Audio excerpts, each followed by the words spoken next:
લક્ષ્ય ન્યૂઝ, એક નજર, એક લક્ષ્ય. ધાંગધ્રામાં ₹2.17 કરોડથી વધુના દારૂનો નાશ.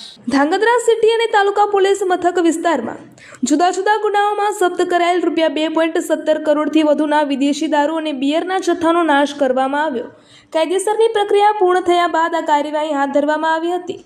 પોલીસ દ્વારા વિવિધ દરોડા અને કાર્યવાહી દ્વારા જપ્ત કરાયેલા આ દારૂના જથ્થા પર અધિકારીઓની હાજરીમાં રોડ રોલર ફેરવી તેનો નાશ કરવામાં આવ્યો હતો. સમગ્ર કાર્યવાહી પારદર્શક રીતે અને નિયમો અનુસાર હાથ ધરવામાં આવી હતી. આ કાર્યવાહી દરમિયાન પ્રાંત અધિકારી Ishita Mer, DYSP JD Purohit, Dhrangadhra city police inspector KD Jat અને taluka in charge police inspector ND Chudasama સહિત પોલીસ વિભાગના અધિકારીઓ અને કર્મચારીઓ ઉપસ્થિત રહ્યા હતા. પોલીસ વિભાગ દ્વારા સમયાંતરે જપ્ત કરવામાં આવતા મુદ્દામાલનો કાયદાકીય પ્રક્રિયા પૂર્ણ થયા બાદ નાશ કરવામાં આવતો હોય છે. આ કાર્યવાહી પણ તે જ પ્રક્રિયાના ભાગરૂપે કરવામાં આવી હતી. રિપોર્ટર દેવમ ત્રિવેદી, સુરેન્દ્રનગર.